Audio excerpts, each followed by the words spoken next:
নমস্কার বন্ধুরা, আমি অহনা আরও একটা নতুন ব্লগে তোমাদের সকলকে স্বাগত জানাই। আজকে সকালবেলা উঠে মাকে একটু তরকারি কেটে হেল্প করে দিচ্ছিলাম।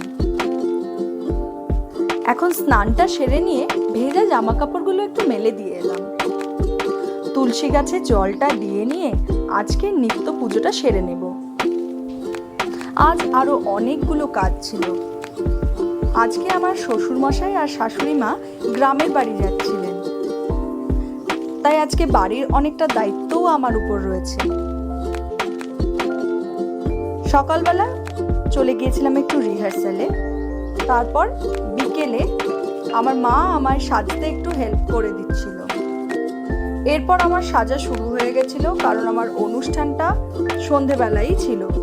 এখন যেখানে অনুষ্ঠান হবে সোজা সেখানে পৌঁছে গেছিলাম। আজকের অনুষ্ঠানটা ছিল শান্তিনিকেতনে। এখানে বিশেষ কিছু অতিথিরা আজ এসেছিলেন, তাদের অনারেই আজকে একটা অনুষ্ঠান ছিল।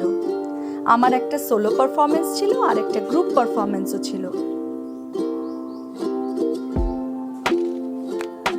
আজ আমার ভিডিওর ব্যাকগ্রাউন্ডে হয়তো তোমরা কিছু গানও শুনতে পাবে, তার কারণ পুজো শুরু হয়ে গেছে আর প্রত্যেকটা প্যান্ডেলে তো সব সময় চলছে এই গান, তবে খুব ভালো লাগছে। প্রোগ্রাম শেষ করে বাড়ি ফিরে এসে ঝটপট কয়েকটা রুটি বেলে নিলাম। আজকে আমার দেওরও এসেছিল। দেওর আর বর ওরা দুজনেই রুটি পছন্দ করে, তো ওরা রুটি খাবে আর আমি খাবো। আজকে আমার প্রোগ্রামের ডিনারে ছিল বিরিয়ানি। নিজের জন্য আর রুটি বানাইনি, আমি রাইস পছন্দ করি। রুটি বানানো কমপ্লিট। সকালের মাংসও ছিল, তাই রুটি মাংস ওদের দিয়ে দিলাম আর আমি নিয়ে নিয়েছি বিরিয়ানি। আমাদের খাওয়া দাওয়া তো শেষ, আর এই সঙ্গেই আজকের ব্লগটাও শেষ করে দিচ্ছি।